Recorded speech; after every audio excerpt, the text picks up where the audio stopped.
Okay, hi everyone. Welcome to our professional talk series.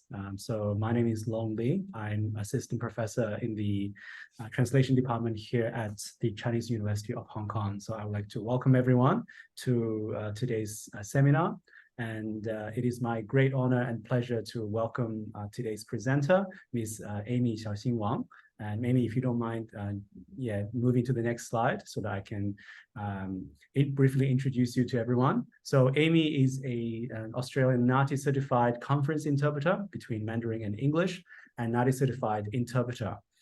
So Amy started her journey as a community interpreter after obtaining a master's degree in translation and interpreting from the University of Western Sydney.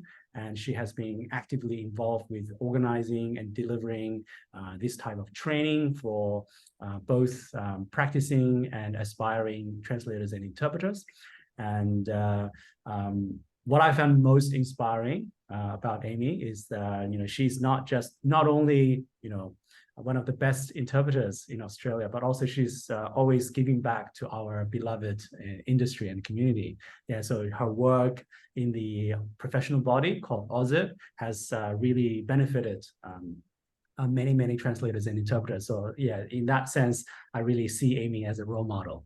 Yeah, so without further ado, let's welcome Amy to deliver today's talk, introducing community interpreting in Australia. Thank you very much for your kind introduction, Lon. I'm really flattered.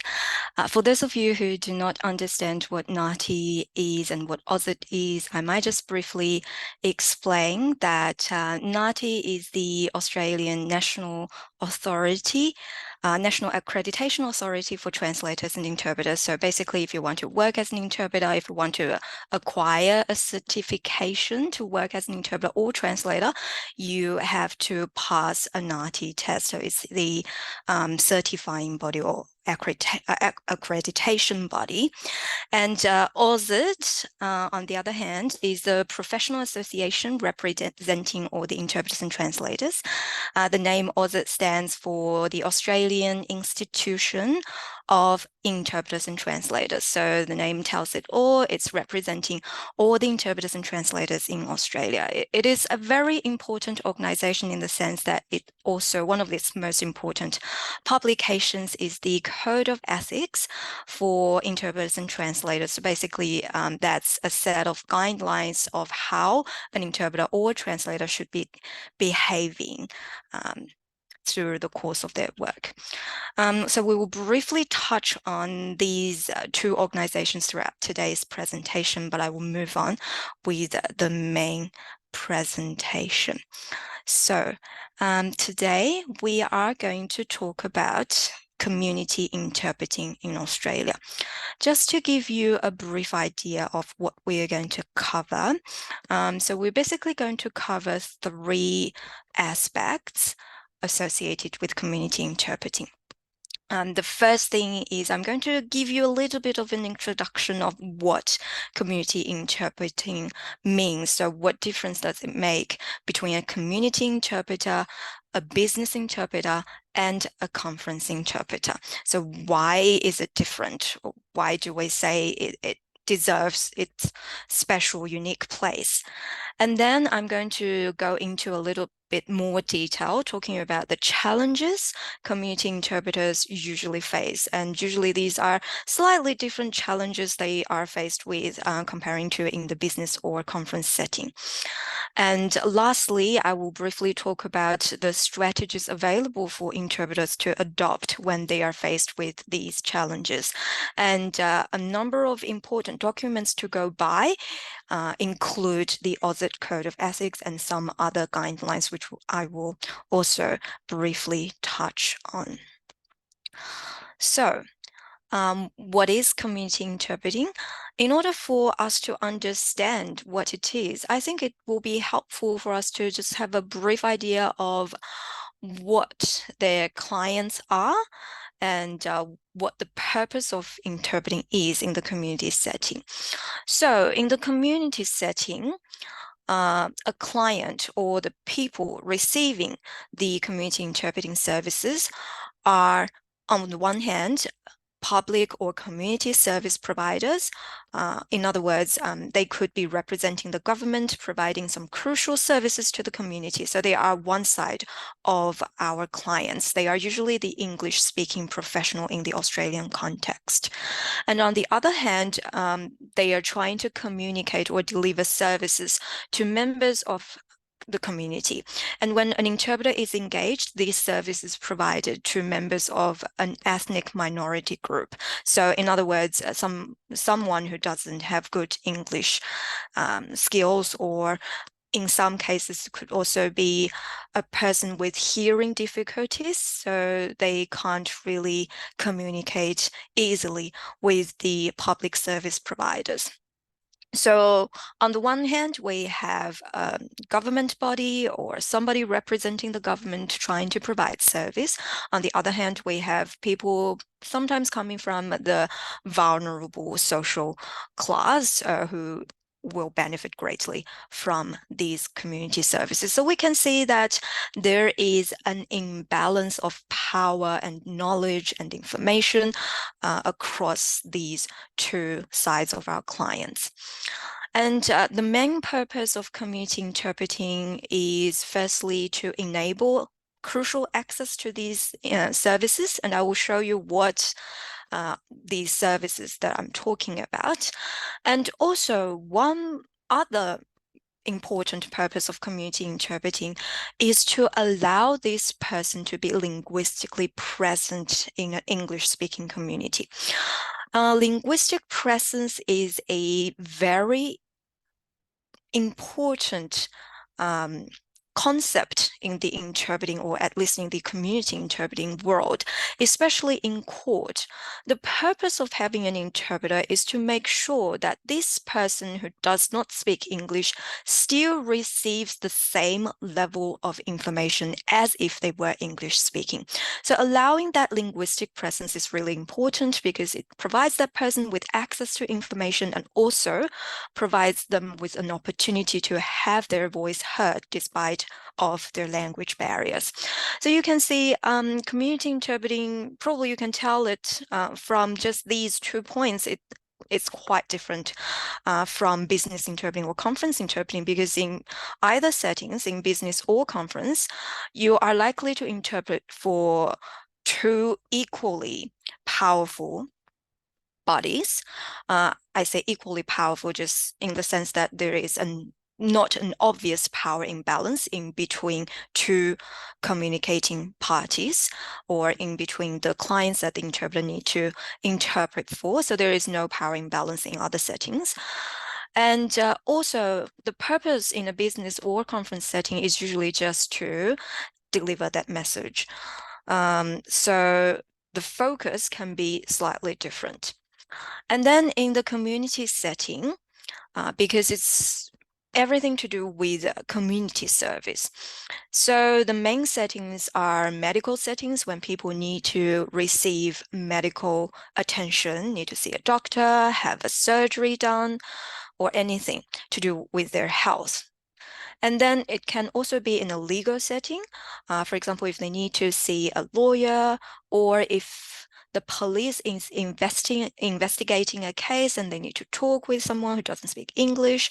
So police, lawyers, and also obviously if they need to go to court or tribunals to have their lawsuit heard, they would need that crucial language service so that they get access and then can understand what's happening to their lawsuits in court or tribunals.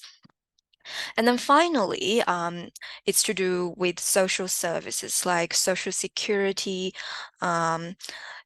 benefits, social benefits for low income or people with a disability, and these kind of things, just to ensure the most vulnerables can still live a life that's not too much below standard. And therefore, you can see that because there is an imbalance of power, an imbalance of understanding, The interpreter's role is really important in facilitating that communication, because otherwise the vulnerable party will never have enough access to information. They will never be empowered if they do not know what they can have. And on the other hand, it's also very important for the interpreter to try and bridge that cultural and linguistic gaps, because in the community setting, a lot of the time, the English-speaking party may not have a good understanding of what's happening in the non-English culture or non-English language. So sometimes the interpreter is also helping with understanding that cultural aspects and linguistic aspects, so that information in English can be easily delivered or delivered with more ease into the other culture. And on the other hand, sometimes the ethnic minority groups, they are newly migrated to Australia. So they might not have a lot of knowledge of how things work here. It's a new country for them. They have to adapt to a lot of new things. The health system is different. The legal system is different. The social service system is also different. They might come with different language backgrounds, and they might come with different cultural expectations. So sometimes it's also the interpreter's role to try and help them understand how things work in Australia. What is the Australian way? So a community interpreter also plays an important part in bridging that cultural and linguistic gap. So this makes a community interpreter different from a business or conference interpreter. So from this brief overview, we can see that for a community interpreter, there are a few main characteristics we can already tell from there. So first of all, we can see that the interpreter's place is independent. So the interpreter is not directly employed by either party in most of the cases. So they act purely as a third party. Again, this differs from a business or conference settings, because usually in those settings, the interpreter would be employed by at least one side of the conversation. And then on the other hand, the interpreter is also work in close proximity with their clients, which means when they are working different from a conference interpreter, where they can sit at the back of the conference room remotely, not remotely, but distantly from other conference participants. They can sit comfortably in their little booth, maybe not comfortably, but anyway, they can sit there without distractions. But it's not the case for community interpreters. They're constantly sitting in close range with their clients. What does it mean? I will explain a bit later. And then finally, because in community interpreting, we are working with things that's so close to people's everyday life. We're talking about somebody's illness. We're talking about somebody's law case. And we're also talking about somebody's social benefit applications. These are all things that are very close to people's heart, and they are very private matters. So we can see that a community interpreter is also exposed to those very sensitive personal information. So that makes them very different from a business or a conference interpreter. So that's a brief overview of what community interpreting is. If you have any questions, feel free to type it in the chat, or we will have some time in the end for you to ask questions. Next, I will move on to talk about community interpreting in Australia specifically, because that's where I work in. So, community interpreting in Australia, what does it look like? In Australia, the majority of interpreting services are provided in a community setting. In other words, most interpreter who work in Australia would have worked in a community setting, no matter what. Even when I have a conference interpreting certification, I still do mostly community interpreting. And in Australia, most interpreters work as freelancers. this probably is not news to many other countries. And most of the government services or community services, when they engage interpreters through interpreting agencies, or what we call language service providers, or LSPs. So in Australia, there are government-run LSPs and private LSPs. At the national level, there is a national government interpreting agency, that's called Translating and Interpreting Services, or TIS for short. They provide a lot of telephone interpreting and 24-hour telephone interpreting. So usually after hours, people can just call TIS and engage an interpreter over the phone. They also provide services to border security and immigration department and things like that. And the taxation office as well.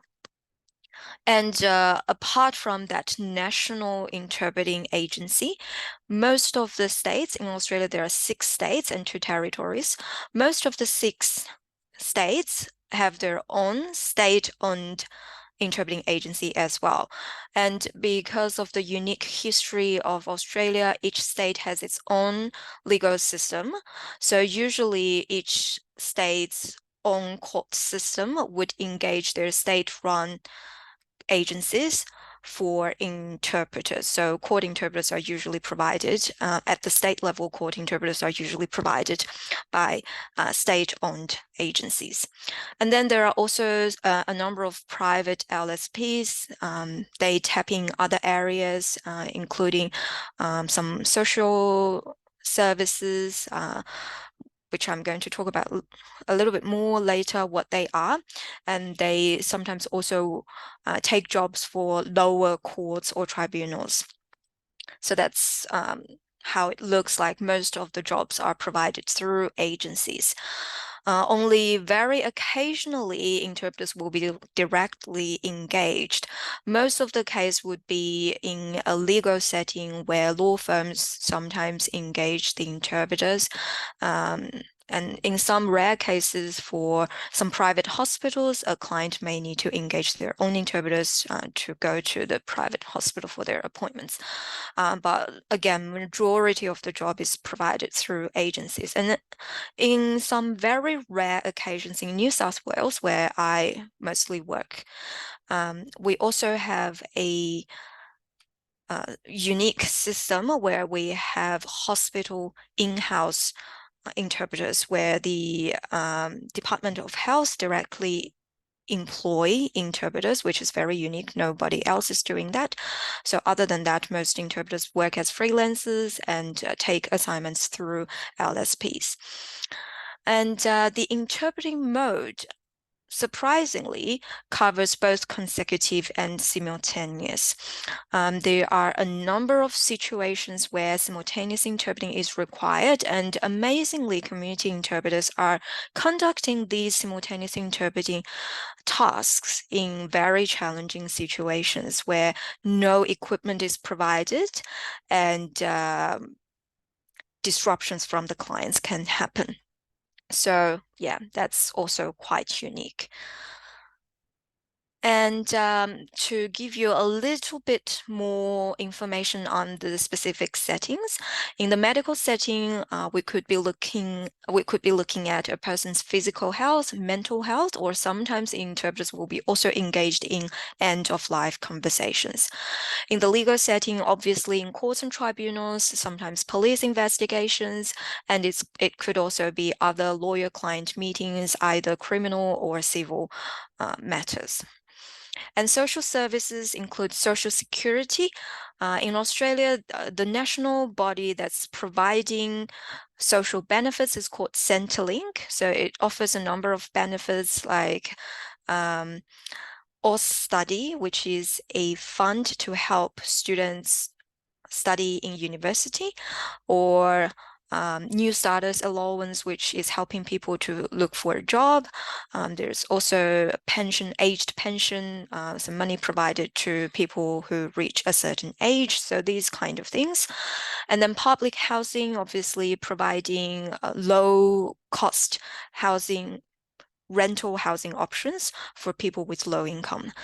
And in Australia, another part of the social service is provided through the National Disability Insurance Scheme, or NDIS.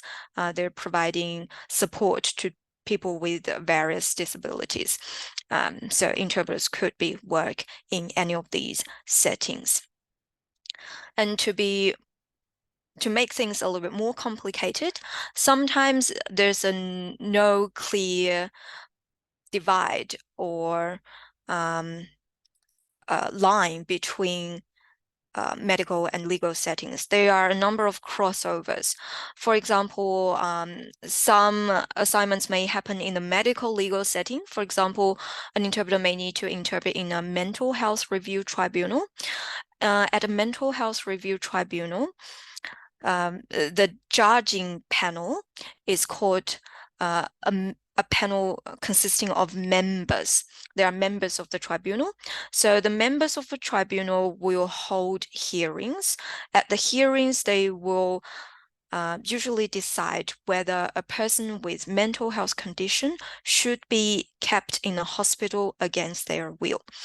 So in those cases, even though it's of a legal nature, because it's a tribunal, a number of medical information is going to be provided, because the panel would be listening to the treating team's opinion, and will be asking the treating doctor about treatment, about their diagnosis, prognosis. So heavily medical stuff is going on in the tribunal. But on the other hand, when they're delivering their judgment, there are a lot of legal terms embedded there. So there's a heavy crossover between the medical and the legal field. And if a person has suffered from a personal injury, sometimes they lodge a claim or they lodge a lawsuit for compensation. And in those cases, their personal injury needs to be assessed and it needs to be discussed in the legal court. So again, there's a crossover between legal and medical. And obviously, there could be other medical reports created for evidentiary purposes or other legal purposes. For example, if a person committed a crime and is trying to use mental health as a defense, in other words, they try to say that they shouldn't be punished or they shouldn't be jailed because they had a mental health condition at the time of the offending. In that situation, they would have to have a medical report prepared for court. So preparing these kind of medical reports has also a strong crossover between the medical and the legal fields. And then there's also crossovers between the legal and social services. For example, the Migration Review Tribunal or Refugee Review Tribunal would be looking at applications that's being refused by the Department of Immigration. That's migration applications. So there's a strong crossover between legal and social, because on the one hand, it's to do with refugee things, and on the other hand, it's a legal court. And sometimes it could also be social security disputes. For example, the Social Security Authority might have a dispute about overpaying you and you didn't repay the part that you owe back. So there could be all sorts of social security disputes where you need to have a good understanding of how the social security system works, but you need to also have a good understanding of how the legal system works. And then, of course, there are medical and social crossovers. For example, aged care eligibility assessments. That's where in Australia, people reach a certain age would be assessed to see if they are eligible for a government-funded aged care at home or in a facility. So sometimes they will be assessed to see whether they are eligible. So during that assessment, they will be asked a lot of questions about their physical health, sometimes mental health as well. So there's that medical element there. But because this assessment is also to do with obtaining social services, some background information about the social services will also be provided. So there's a crossover. And obviously for the disability support scheme, if you want to assess their eligibility, again, there are a lot of medical questions, but then the service is about social. And also, following a traumatic brain injury, a person might need to be reassessed for their suitability to act as a driver, to drive a car. And assessing their driving eligibility would also fall under this medical social field, because the assessment itself is highly medical, but you might need to explain things later to do with their social services part. So there are a lot of crossovers. And in terms of the working environments, we can see that for community interpreters, they do not always work in an office. Again, different from conference interpreter and business interpreter, who usually work in a professional space. For community interpreters, obviously, with COVID, they are on-site and remote options, but here we are only focusing on the on-site working environment. So depending on the setting, the interpreter could be working in a range of different environments. In the medical setting, an interpreter could be working in hospitals, in nursing homes, or in community health centers or GP's clinics. So these, even though they are varying places, they are more or less still a professional space. So you could more or less expect some suitable working conditions are likely to be met in these kind of environments. But on the other hand, interpreters working in medical settings can also be required to work in public spaces like parks, swimming pools, or gyms, just because some clients might need therapies carried out in those places. So how to work in a public space can be a challenge. And just to mention, sometimes medical professionals may visit a patient at home. So interpreters would also need to work at another person's home. So that home environment can also cause some danger and or challenges. And in the legal setting, courts and tribunals, police stations, lawyers' offices, community corrections, which are the kind of similar to police, but a different authority where people who don't need to go to jail or has finished part of their jail sentence need to report to. So these are, again, quite professional places, but various places that you need to go to. And then sometimes interpreters would visit jails with the legal professionals. So yeah, going to jails and working in jails presents its own challenges, and nonetheless, sometimes legal visits can happen in person's home. So again, working in someone else's home, yeah, it can be challenging. And for social services, again, some of the social services disputes can be resolved in courts or tribunals, or other times you might be working in a Centrelink, which is the national Social Security Authority, or Medicare, that is a national medical insurance. So you could be working in Centrelink or Medicare offices, or sometimes you are helping people getting better employment outcomes. You might be visiting an employment agencies with people and help these agencies conduct some employment training to the clients. So you might also be working in an employment agency. Sometimes you could be visiting a person's workplace just to conduct some assessment. Or other times you might accompany a non-English speaking person to a course that's mainly delivered in English, and you need to interpret the content of the course so that this person can receive the training they so require. And lastly, obviously, some of those social visits happen in people's home. So again, you can see that the interpreter works in a wide range of places, including some professional spaces, some public spaces, and sometimes into people's homes. And working in people's homes can be challenging sometimes, because you never know whether the person has any mental health issues, and if you go into that house, you don't know what might happen. So that could also be something that an interpreter need to be careful before going to a home visit. So you can see it's very, very different from what a business or a conference interpreter could be working or faced with. So I've spent about half an hour talking about what community interpreting looks like, especially in Australia.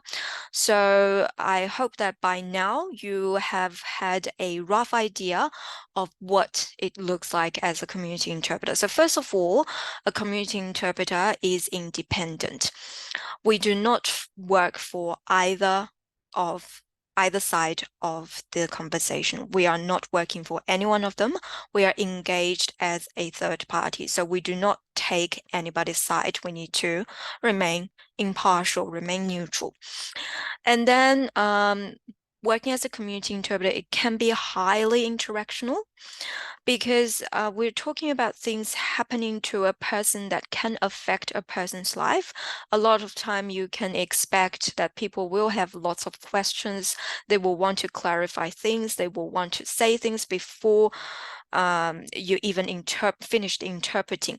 So because of that, the interpreter needs to be more involved in interacting with the clients and making sure that they allow the interpreter to do the job we need to do. So it's highly interactional comparing to the business or conference setting. And it is also very sensitive because medical, legal, social security, these are things that people don't necessarily want others to know, but interpreters are there to ensure that they can communicate. So every information that's been processed by the interpreter can be highly sensitive and therefore needs to be treated properly. And I will talk about that later. And again, we've seen that an interpreter, a community interpreter, would have to work in a various range of environments. So the interpreter must be able to adapt to different working environments. First of all, they need to know where to go, when to go to which place, because there is no one fixed workplace for the community interpreter. They need to go to different places depending on their assignment, and they also need to decide under each particular working environment what they need to do to ensure that the working environment supports their work. Sometimes they might be working in a very noisy place. What can they do? If they can't hear everybody well, what can they do? So they need to be able to adapt to these different working environments and find strategies to make sure that they minimize the disruption from these environments. And finally, we can see that working as a community interpreter, you must have a good understanding of all the subject matter. So it's quite complex. We're talking about medical treatment. Sometimes we're talking about state-of-the-art treatment, some new disease. And in legal, sometimes we are interpreting the meaning of certain law regulations, certain legislations.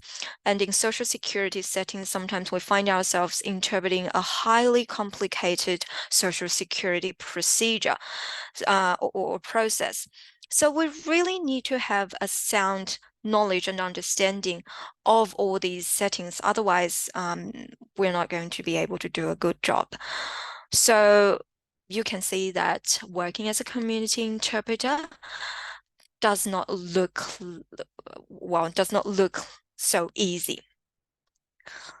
Okay, so next, let me move on to the challenges. Because the interpreter is independent from either side of the client, so the interpreters sometimes face this mistrust from the clients because a lot of the time before the interpreter goes in and meets the clients, they don't know each other. So it's hard for anybody to trust someone that you don't know, right? So interpreters often find this mistrust can cause some issue. And partly because of this mistrust, it's very difficult for community interpreters to receive sufficient briefing beforehand, unlike a business interpreter or conference interpreter who might be provided with all the material they might need to prepare for the assignment. Community interpreters often go into that job with very little information. Sometimes they were only given the name of the people they will be interpreting for, the place, and that's it. So very, very minimal information. In the past, the court used to hold a belief that the less an interpreter knows, the more they can be accurate, which is wrong, totally wrong. Fortunately, these misconceptions are changing, but you can still see that sometimes when the interpreter goes out there and trying to ask, can you give me a little bit of a background of why we are here today, why you need to have this chat with the other party, sometimes a client may decline the request by saying that I'm so sorry, this is sensitive and private information. I cannot disclose it to you before the conference. So that's what we're faced with, lack of briefing, which can be detrimental. And interruptions, like I mentioned, a lot of the times the clients are having their own strong opinions, they might interrupt. So how to manage that interruption? And we've already seen the various settings an interpreter need to work with in the community. So their performance sometimes can be restricted by the challenging environment they're in. And also, when the interpreter is helping ethnic minorities, sometimes people might have misperceptions of the role of the interpreter. Sometimes the ethnic minority would expect the interpreter to naturally take on their side because they are from the same background, they're from the same culture, so they would expect the interpreter to speak on behalf of them instead of just interpret. And sometimes, on the other hand, the English-speaking professional person might have their own misperceptions of what the interpreter should and shouldn't do. So how to address those these wrong expectations can be difficult. And finally, because working as an interpreter, you can be exposed to traumatic matters or things constantly. For example, if you always work in a medical environment, you are always delivering bad news to people about their health, and you might be involved in end-of-life situations quite often. Or if you work in a legal setting, you're constantly seeing families broken down, or you're constantly seeing people getting injured because of a car accident, because of an accident at work, or you're interpreting a lot for violent crimes. Obviously, with time, you're going to be affected by all these traumatic experience that you have been interpreting for. So vicarious trauma can also be part of the challenge. So how do we deal with these challenges? Luckily, we have a number of guidelines that can help us direct us to the right path, just let's say so, and provide us with some strategies or some solutions that we can use, we can rely on when we're faced with some of those difficulties. So when we look at the guidelines, there are actually a number of different guidelines being developed in Australia. And these guidelines, they provide general guidance on how an interpreter should behave in different situations. And some of those guidelines can be very helpful to prepare interpreters for those challenges. So I mentioned one of the most important publications of AUSIT is the AUSIT Code of Ethics, and I will take a few more minutes looking at this Code of Ethics document in a little more detail. I'm just going to read Long's comment. I once experienced this type of trauma after interpreting an end-of-life situation in palliative care. I didn't know it beforehand. I was only told it was a home visit. Yes, it can be very challenging. With any end of life situation, it's not going to be easy because you are delivering the worst news to the patient and to the patient's family. It's very hard that you will not be affected by the information. And it's even harder when you were not given sufficient briefing beforehand because you were just told it was a home visit. I feel so sorry for you. Because you were told it's a home visit, you were just expecting a normal home visit, saying hi, explain some things, and then just leave. But in the end, it was such a traumatic experience. I hope the nurse or the doctor who went there with you offered you some debriefing after the session to make it a little bit easier. And I will talk about debriefing in a few more slides as well. So Code of Ethics by OSIT. I've also listed another association here, ASLIA. That's the Australian Association for the Sign Language Interpreters. So they also have their own set of code of ethics, which in a sense is largely similar to what OSIT has, but in slightly different in the wording. And then we also have specific guidelines or recommended standards for working with interpreters in courts and tribunals, in other words, in the legal setting. And we've also have, obviously, there are more than just one standard for legal interpreting, but this is one of the main ones I want to show you today. And in the medical setting, we also have a number of guidelines, and the one I'm going to show you today is a guide for clinicians working with interpreter in healthcare settings. So we can see that we have the OSIT Code of Ethics kind of provide an overall general guide on what an interpreter should and shouldn't do in most of the community settings. And then we have specialized legal and medical guidelines about what an interpreter should and shouldn't do and what a legal or medical professional should be doing to make the interpreter's job easier. First, let's have a brief look at the OSIT Code of Ethics. So within the OSIT Code of Ethics, there are 9 ethical principles. The first 5 are listed here. So the first one is professional conduct. It's a very general overall principle that basically just tells you an interpreter needs to behave professionally. And by professionally, it gives a little bit more detail by saying that you should be responsible for your work, punctual, transparent, and reliable. So all these common sense. And do not solicit or ask for or receive any gifts from clients. So very general, overall professional expectations. And then the second principle is confidentiality. Like I mentioned in community interpreting, because the interpreter is exposed to these very sensitive information, it's crucial that the interpreter has to keep anything they receive through their work confidential. Otherwise, the trust is never going to be built.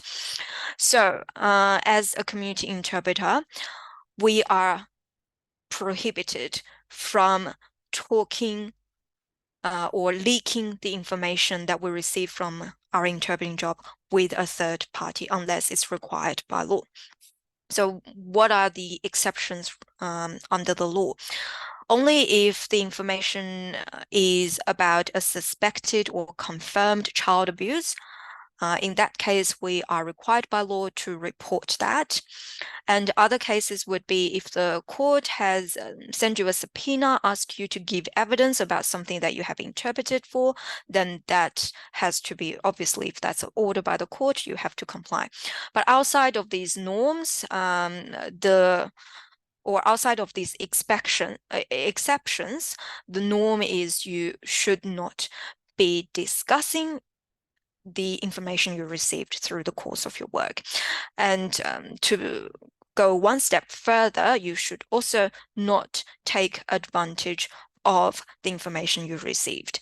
For example, you cannot sell the information you received through your course of work, or you cannot use any inside knowledge to for financial gain.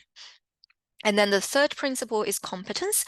Again, it's common sense. It's easy to understand. Interpreters only take assignments that they are competent to do. And if at any time during the course of the interpretation, they realize that the competence level required of this assignment went beyond their ability, then they can withdraw. What might So I'll give you an example when the competence level, when you realized that in the middle of a interpreting assignment, that you realized that you are not competent to do this job anymore. I once had a client who's from Southeast Asia. I can't remember Indonesia or Malaysia. But apparently they're required for a Mandarin interpreter, and Mandarin is the only Chinese dialect I can interpret in. They required a Mandarin interpreter. I went there, and it started off okay. He was mainly talking to me in Mandarin, and I could understand him most of the time.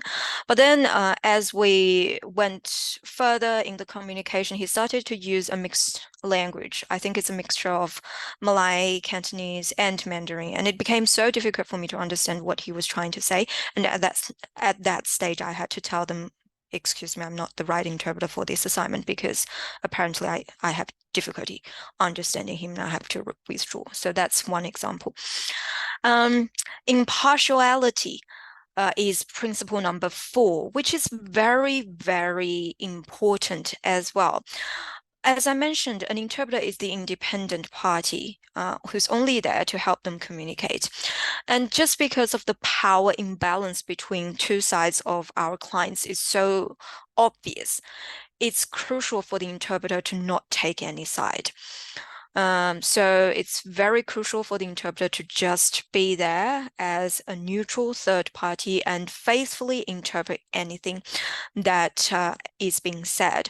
Otherwise, again, trust cannot be established, because interpreter is the only person who can understand both sides of the conversation.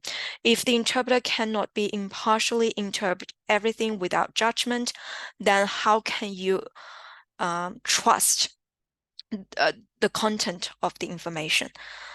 You can't. So you have to have true or full trust in the interpreter so that the conversation can go on. Therefore, impartiality is really important. The interpreter cannot show any prejudice towards any side, and they cannot be sided with any party. They have to remain completely neutral, take a neutral position. And also, if there is any actual or potential conflicts of interest, an interpreter must declare at the first available opportunity. So if, for example, if I'm given an assignment and I look at the person's name and I think this person is someone I know, the best thing for me to do is do not take this assignment at all, because interpreting for someone I know, that there's a conflict of interest there. It's better I don't take that assignment from the beginning. But sometimes it might be during your course of interpreting. For example, if a person who has a strong Catholic belief and they were sent to a gynecological or women's health clinic with not much briefing.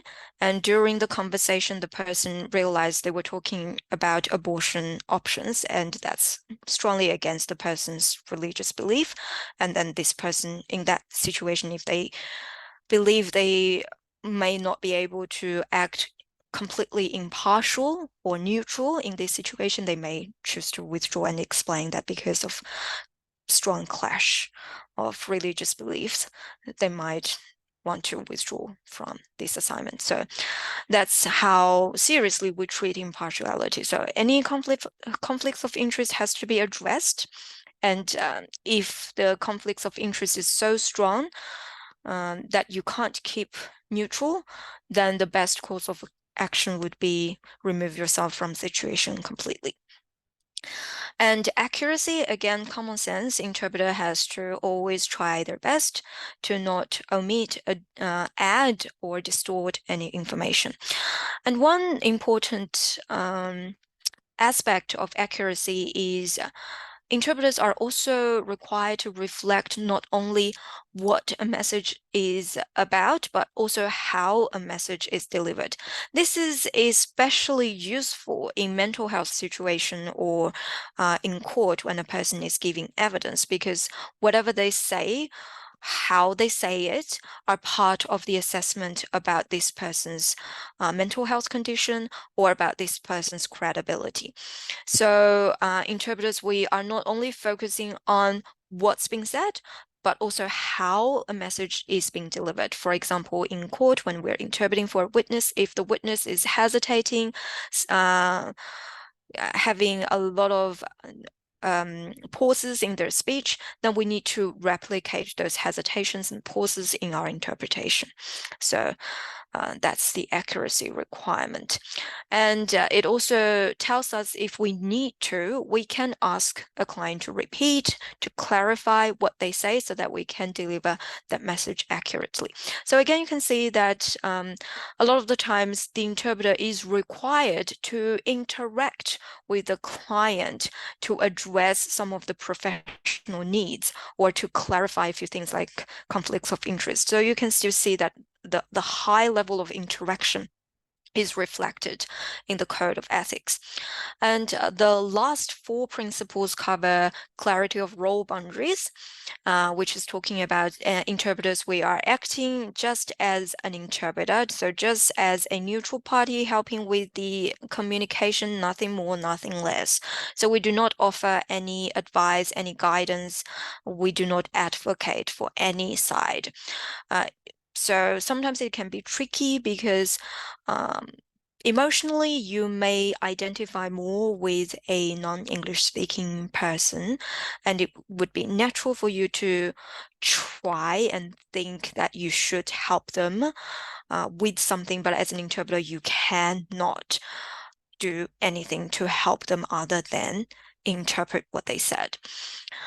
And we also need to respect other professionals' boundaries. It's especially hard for experienced interpreters because the more you work in a field, the more knowledge you gain about this field. So sometimes when a junior doctor, for example, offers a medical advice that doesn't sound right to the interpreter's ears, sometimes it can be a little bit hard for experienced interpreters to hold their tongue and hold their opinion to themselves, but it's still important for them to respect other professionals' boundaries and only act within their interpreter's boundaries and not comment anything on the junior doctor's advice, for example.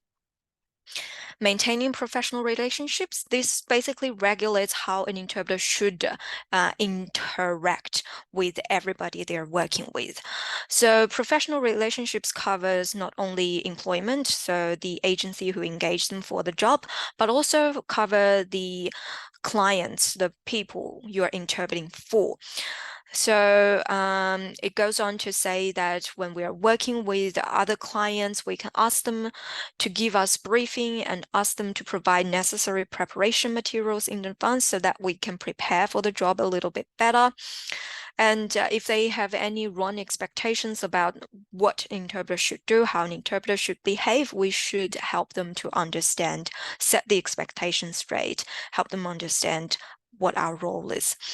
And it also requires us to deal with any client transparently and honestly. In other words, if we had any conversation in English with the English person, we need to also either interpret or explain in language other than English, in the other language, what's being discussed. So keep any side engagement or any interaction with any party transparent so both parties understand what's being communicated here. So again, you can see that the interpreter has to do a lot more interactions, managing behaviors. So they are much more visible than a business interpreter or a conference interpreter. And last 2 principles are to do with professional development and professional solidarity, which means that an interpreter should keep studying, learning the new trend development of the language and also learning the new technologies.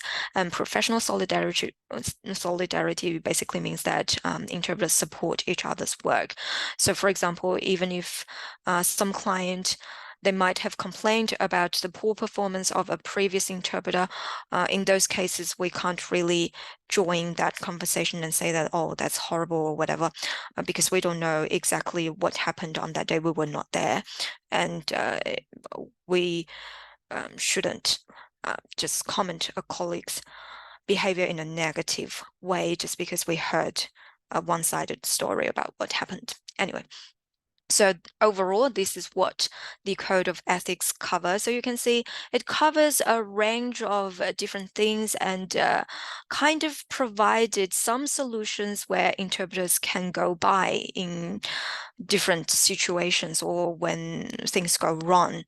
So it's a useful document for interpreters to go by. And I mentioned that there are also other guidelines. The one for the legal setting, the recommended national standards for working with interpreters in courts and tribunals, is a national document that's being published a few years ago, and more courts and tribunals are adopting these recommended standards, which is good. So in these recommended standards, they have a few parts. So one part is regulating how interpreters should behave in courts and tribunals, but they also have parts regulating how judicial officers, in other words, judges, magistrates, should direct or guide the courtroom on how interpreters work. And also, they have another part talking about how lawyers should behave in court when an interpreter is engaged. So it's a quite comprehensive document. And in this document, it strengthened the interpreter's impartiality and confidentiality. And in other words, it provides the basis for interpreters to obtain briefings before, say, a trial starts. So now if an interpreter approaches a prosecutor and asking for a briefing, if they refuse to provide briefing based on confidentiality concerns, the interpreter can present this document and say that I am bound by my code of ethics and I should be impartial and confidential. I will not disclose any of the information to a third party, but I do need these materials. They are crucial for me to prepare this case well and do my job well. So we now have these recommended standards to go by. And in these standards, it also require legal professionals to try and use plain English when an interpreter is engaged, because we all know how lawyers talk in court. They use all these sophisticated languages, put them in very complicated sentences. They also cite legislations from different sources. So sometimes it can be very difficult to understand them. And when they are questioning a witness, sometimes the language they use is too complicated, too sophisticated for anyone to understand what they want to say, or anyone outside of the legal circle to understand what they say. So these standards also require them to use plain English, so it's easier and has less room for misunderstanding. However, it also highlights that interpreters, we take responsibility for ensuring the quality of our work. And to be more specific, ensuring the quality of our work also means that we need to make proper requests to ensure that the working environment supports us. So we can ask for pauses, we can ask for better equipments. For example, in court, we can ask for a pair of hearing loop, which are kind of like headsets. And when we put those headsets or hearing loop on, we can hear the judges and lawyers' speech much clearer. So we can request all these things, and we can request briefings to ensure the quality of our work.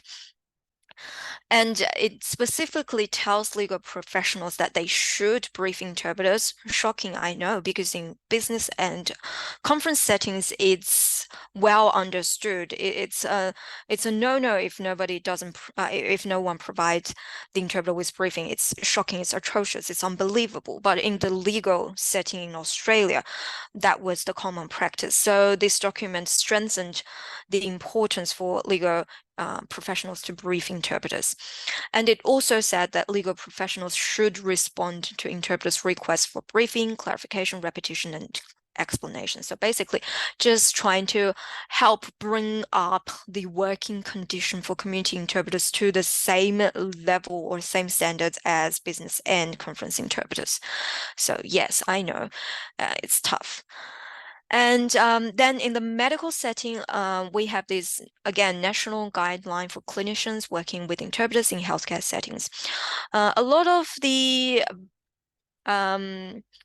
fundamental principles are similar to what's covered in Code of Ethics and in the recommended national standards for working with interpreters in courts and tribunals. However, it's also good to see that in different areas, in different settings, people are realizing more and more that clinicians or professionals need to have better understanding of how to work with community interpreters. So again, similarly, in the guide for clinicians, it mentions that clinicians should inform interpreters of the nature of the consultation. In other words, briefing is crucial. And it also mentions that clinicians and interpreters can debrief and exchange feedback if necessary. So debrief is what happens after the consultation.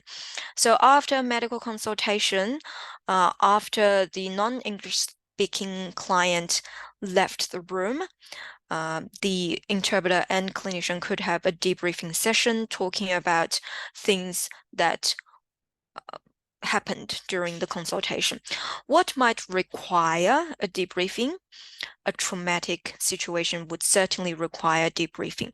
For example, like the case Long mentioned, if you had interpreted for an end of life consultation, that is the very example where debriefing should be offered, because interpreters, we are not like clinicians, or especially palliative nurses or doctors who are specially trained to deal with end-of-life situations day in and day out.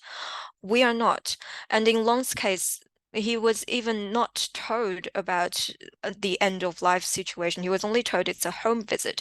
So imagine the shock and the emotions that going on in him during and after this very traumatic situation or assignment. So it's really important that after a very traumatic consultation, interpreters can have the opportunity to sit with the clinician to talk about their feelings so they can offload some of those negative emotions, and probably the clinicians may point them to professional help if needed later on. So it's crucial. And other times, debriefing could also be helpful. For example, if the interpreter has noticed a specific language issue or cultural issue that could not be clarified during the consultation, then after the consultation, during the debriefing session, they could also talk about this. One example could be in a speech therapy session. Sometimes a speech therapist would ask a number of questions to ascertain the person's language skills.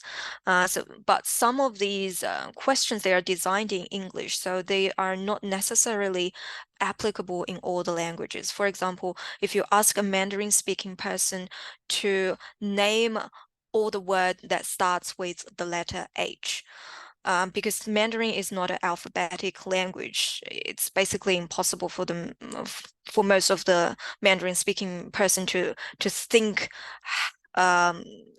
to think of words that starts with H, because that's not natural. And this could affect their assessment, just because this is something that a new thing they need to try and think of how to do it. So things like these, specific language or cultural issues, you could debrief with the clinician. So in future consultations, they can be more aware of these kind of potential issues, and they can prepare their questions with more focus. Again, clinicians shall use plain English and speak at a reasonable pace. Again, just try to make their speech a little bit less challenging for the interpreters. In group settings, clinicians shall facilitate pauses and turn takings. This is something that was not mentioned in any other guidelines, and it's very important. In the medical setting, sometimes we could have family conferences where a group of family members together with a patient sit down together with a team of doctors to talk about the patient's diagnosis, treatment, and prognosis.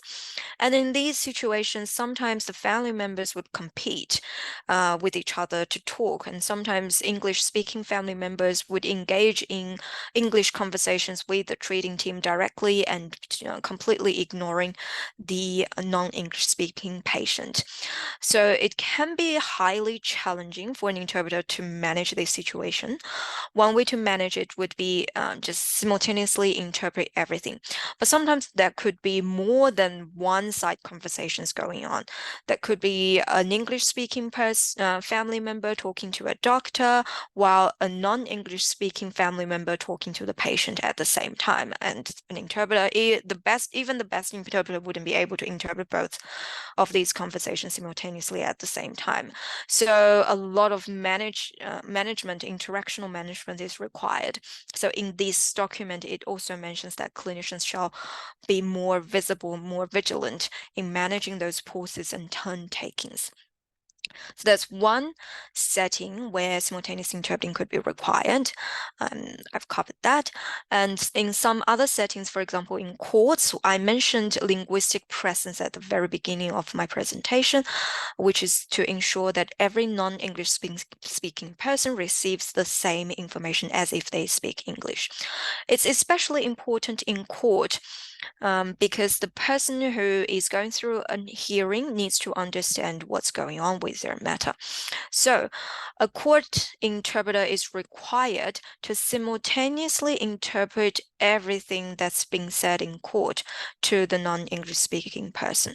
So if the lawyer is having a discussion with another lawyer, having a chat, having a discussion with the judge, or presenting evidence to the judge, or questioning an English speaking witness, everything has to be simultaneously interpreted to the non-English speaking person sitting at the back of the court or sitting in the dock if they are an accused person. So everything has to be simultaneously interpreted. And the working environment for interpreters is, at least in Australia, is not ideal. In conference settings, interpreters can sit in soundproof booths provided with headsets, and they have a partner to work with, usually exchange roles every 20 to 30 seconds. Every 20 to 30 minutes, you would exchange with your partner. But community interpreters don't have that leisure. So they would often be required to sit with the non-English speaking person at the back of the courtroom or in the dock and interpret sometimes the whole day's court proceeding simultaneously. So it's draining and it's not soundproofing, and sometimes you will be disrupted by the client. So again, that's not ideal. So strategies. I know we only have 1.5 hours, so I'll just briefly talk through the strategies. So from these guidelines, we kind of had an idea of what we can do. So strategies include before assignment, during assignment, and after assignment strategies. So before an assignment, obviously, what would help is if we prepare for what we are going to interpret, prepare for the terminologies, research and understand how the system works will certainly help. We can also ask for briefing. And also before any conversation starts, we can also explain our role as an interpreter so people understand what they can expect of us. And we can also explain how to work with us. For example, in the before assignment introduction, we can mention that we interpret in the first person. So encourage them to address each other directly. And we can also mention the confidentiality and accuracy requirements. So confidentiality requirements would ensure that they have no fear. They can say whatever they want to say. And accuracy means that we have to interpret everything. So if they say anything, we have to interpret. So don't say anything they don't want the other party to hear. We could also explain the interpreting modes, because sometimes we might need to switch from consecutive to simultaneous and vice versa. So we can explain, and we can also explain in different interpreting modes what they can help us with, how their speech can help us with our tasks. And then during the assignment, we can manage turn taking. If two people are speaking at the same time, we can pause them, ask them to speak one by one. We can also make appropriate requests to ensure the quality of our interpreting, and we also can manage run expectations. So if we make any requests, we can ask for pauses, repetitions, clarifications. We can also ask them to pause and ask them to continue, or ask two people to stop talking at the same time and invite one of them to talk and then the other. So we can coordinate that speech. We can also ask for breaks, ask for adequate working conditions to be met, for example, a quieter place. And we can also explain our roles and boundaries again. And sometimes when there is a specific culture issue, we can also mention that. But no matter what we have discussed with one party, we need to always ensure that that conversation is interpreted or explained in the other language to keep the other party informed as well. And finally, after the assignment, there are also things we can do to ensure things go smoother. For example, we can avoid leaving with the client, so remove us from the physical space with the clients. That helps us to maintain our impartiality and also to maintain our professional boundary. So we can avoid leaving with the clients at the same time. Sometimes, if necessary, we can ask for debriefing, especially after a stressful session. And we could also make recommendations for future sessions. Like I mentioned, if there's any comment about the language, a specific language or culture issue, we can ask the professional for a debriefing session and explain those issues to them. So for future sessions, they can be more careful with these things. So the purpose of a debriefing is usually to offload your emotions, or to reflect on your performance and think of what can be done better next time. So I've done a lot of talking and it's almost 1.5 hours. We still have 13 minutes for questions. Any questions?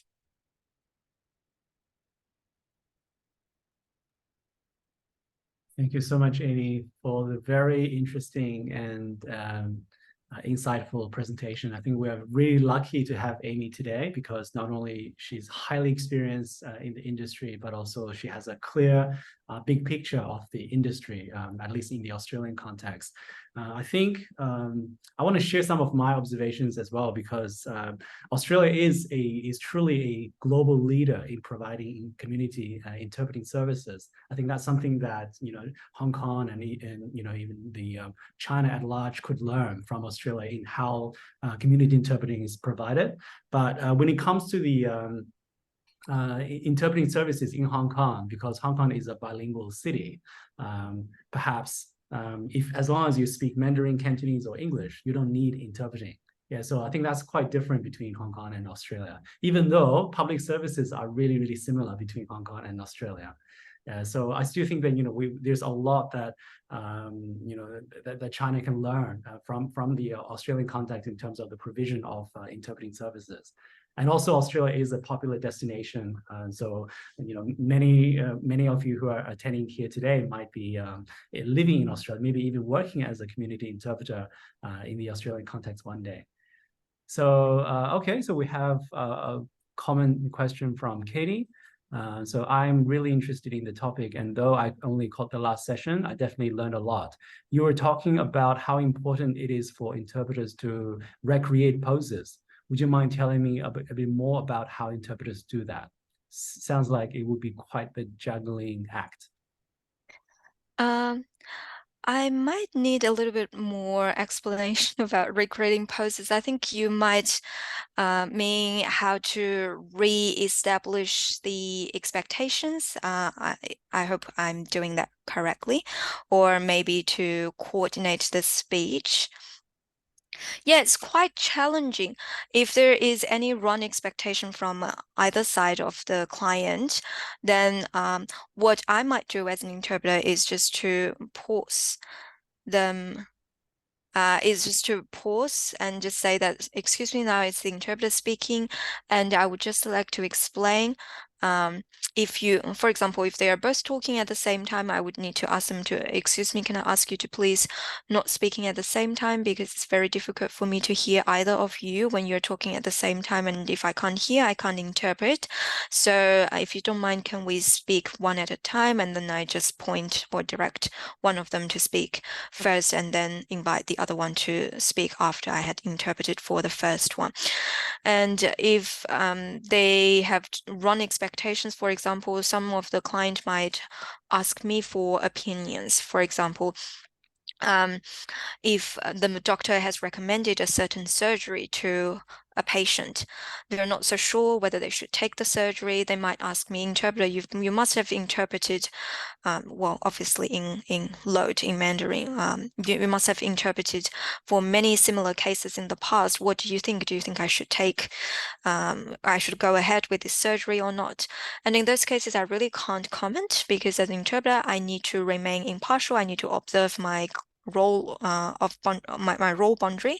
I can't provide them with any advice, so I have to say that excuse me, as an interpreter, I'm not able to provide you with any advice, and I would have to explain this to the doctor in English as well. The patient just asked me whether they should go ahead with this surgery, but I just explained as an interpreter it's out of my role to make any suggestions and things like that. So yes, it does involve a lot of interacting with the client, try to establish rule of communications, who should be speaking at what time, and how they can help me as an interpreter. For example, if they're speaking too fast, if you have a heavy accent, I might ask them to, can you please slow down a little bit, or can you just try to speak a little bit slow and clearer, louder, so that I can understand you a little bit better. And sometimes I might need to ask them to explain things a few times. Sorry, I really didn't catch the word you said, this particular word before, after, what content, can you please say that word again?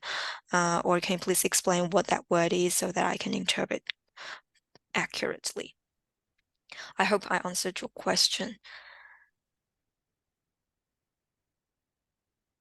So can I ask a question while the others might still be typing?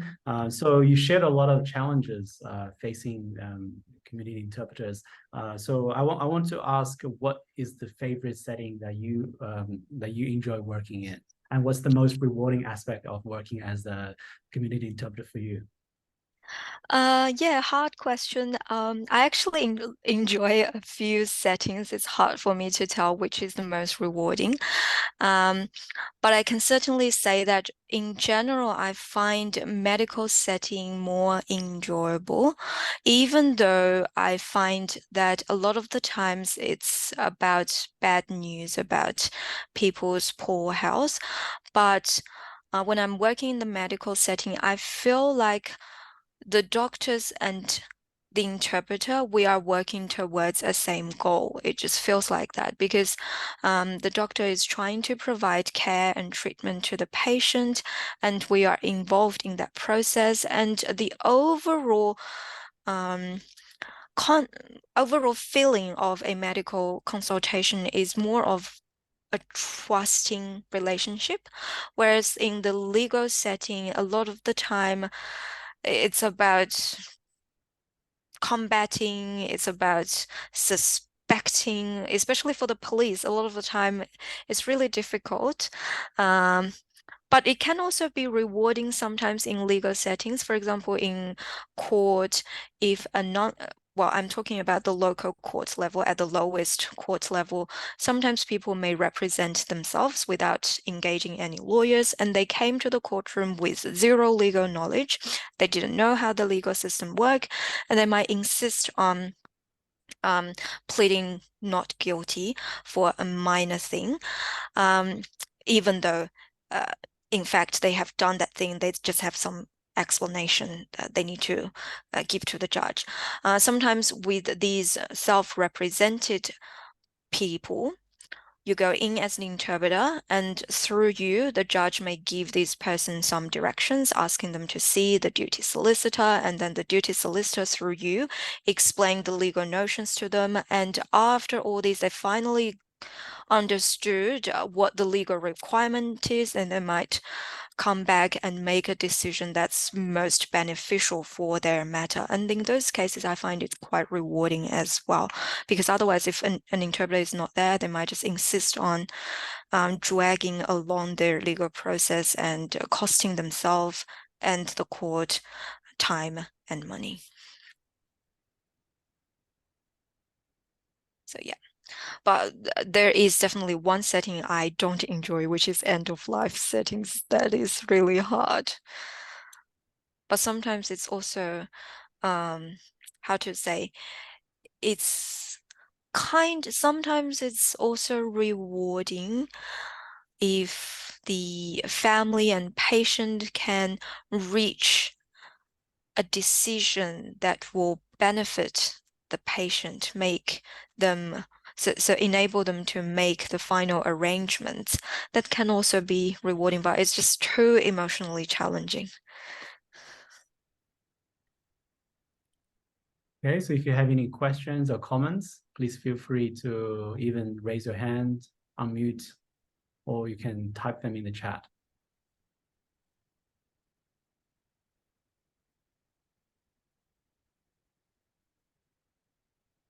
I have many more questions, but I don't want to take away your time to ask questions.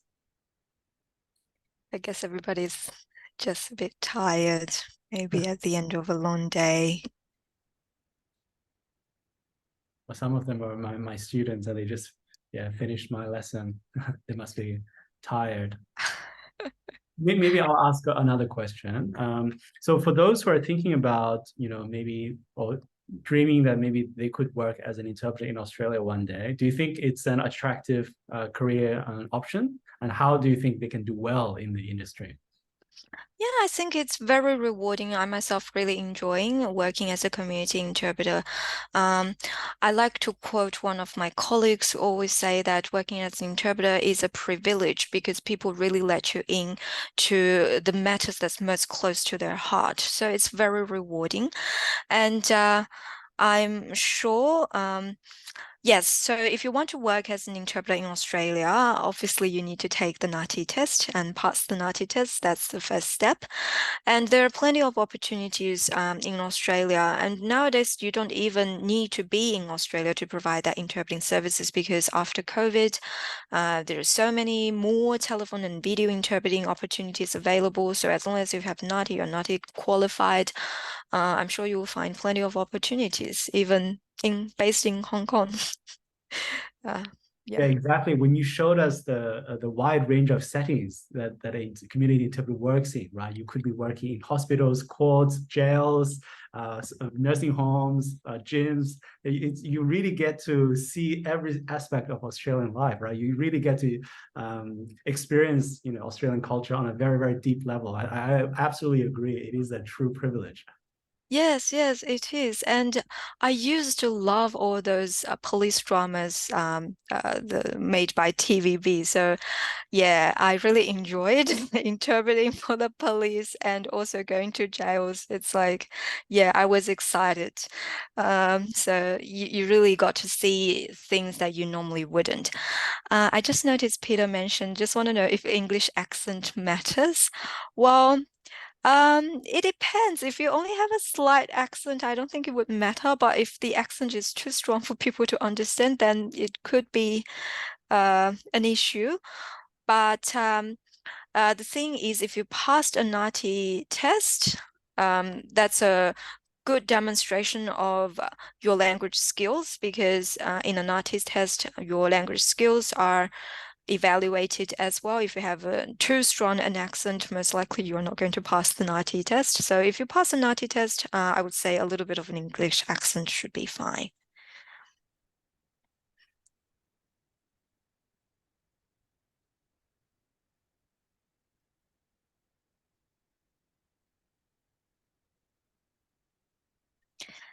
Yeah, I agree. Be proud of your accent as long as people can understand you. Exactly, because your accent also reflects where you come from. So we need to be proud of ourselves, be proud of our identities, and be proud of where we come from. Everybody speaks with a little bit of an accent anyway.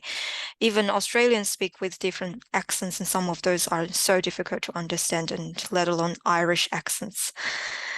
Can you tell us more about the NATI test, please? How did you prepare for it? So when I did the NATI test, that was more than 10 years ago, in 2011. Back then, the test is, well, not totally different, but slightly different from what we have at the moment. So at the moment, NATI has tests at different levels for interpreters. The entry level is called provisional interpreter. So it's like one level down than certified interpreter. For provisional interpreter, you are tested on your dialogue interpreting skills, or in other words, short consecutive interpreting skills. You will be tested for 3 dialogues. 2 of the dialogues reflect face-to-face settings. However, nowadays they allow remote testing. So in remote testing, 2 of the tests will be video tasks. You can see the role players who will read out or act out the dialogues, one English, one in your Lot language, language other than English Lot. One in English, one in Lot. They will act out the roles. So the English speaker speaks first, you interpret, and then the Lot speaks and then you interpret. So there will be 3 dialogues, 2 of them on video, so you can see everybody on video if taken the test remotely, or on face-to-face settings, you are sitting in the same room. And the last test will be remote or telephone. So if you take it on a video, for the last task, you will not be seeing anybody on the screen, and they can't see you on the screen as well. So everything's blank. It's simulating a telephone interpreting environment. And if you do it on site, the telephone part will involve you sitting in a room with a telephone in front of you. You will receive a call on that phone, you pick it up, and then interpret the dialogue. So to prepare for that test, obviously you need to practice your dialogue interpreting skills, note taking, and also be as accurate as you can in your practice. And you also need to prepare the subject matter. You would be given a briefing, a brief description of what the dialogue is about 1 week before the exam. So you can use that whole week to check for terminologies and also try to do your own research about the system. For example, they might tell you a person is seeing a nurse for whatever condition, say for let's say they are seeing a doctor for a colonoscopy. So you would need to do some research on what a colonoscopy is. You might also want to learn about in what situation people might be offered a colonoscopy, what they need to do before the surgery, what they need to do after the surgery, what the whole procedure is about. So you want to try and research everything about colonoscopy and maybe expand that a little bit to cover the gastroenterology system. And you also need to check all the terms, try to understand what everything is going on. So you will receive 3 briefings for the provisional test, 1 for each dialogue. You have a whole week to prepare these 3 subject matters, and then on the day you just go for the test. Once you've passed the provisional level, you can choose to take exam for the certified interpreter level. At that level, you are tested on your long consecutive skills, side translation skills, and simultaneous interpreting skills.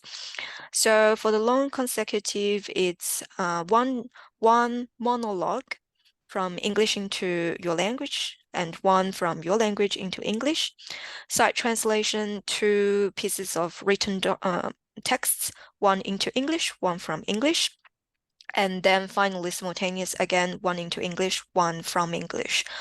For the long consecutive part, I think it's going to be divided in, it's a text roughly of 300 English words, and it will be divided in 3 parts. So each part has roughly about 100 words. So about 1 minute content. So you will need to have the ability to interpret a speech that lasts about 1 minute long. And simultaneous, well, goes without saying, you need that simultaneous interpreting skills. Usually that simultaneous test, it has a audio about 2 minutes long, so you need to be able to simultaneously interpret a 2-minute long audio. And then for sight translation, usually it's about 200 English words long, the document. You will have 5 minutes to do your preparations, make any note on the text, and after that preparation time, you will need to read that document out into the other language.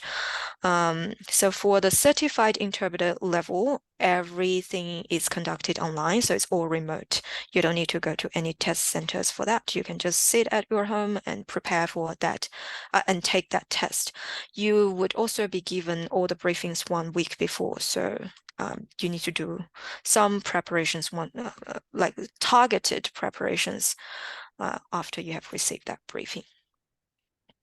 Well, we might have to invite you back for another time to talk about the NATI testing. Yeah, I can talk a lot about the NATI testing. All right, so it's almost time. Can we give a round of applause to thank Amy again for the very interesting and informative talk today. Thank you very much for this opportunity. Hopefully, you understood how community interpreter works after this presentation. Thank you so much for your patience and for listening. Thank you. Thank you for sharing your experience all the way from Australia. So it's already 8:30. Yeah, we better let you go so that you can prepare for bed. Thank you so much. Thank you everyone for this opportunity again, and I wish you all a happy weekend, long weekend. Yes, Yeah, happy happy Mid-Autumn Day. Yes. Yeah. Before we wrap up, I also want to mention that, thank you for joining the today's talk, and we have ongoing professional talk series. And you can find the recording here, and you can also stay tuned for our upcoming talks from next month. So, and also please follow CUHK Translation on all the socials, so Instagram, Facebook, or WeChat, if you haven't already done that. And we regularly post about the professional talk series there as well. Okay, thank you again, Amy, and hope to see you in the near future. Thank you, everyone. Thank you so much.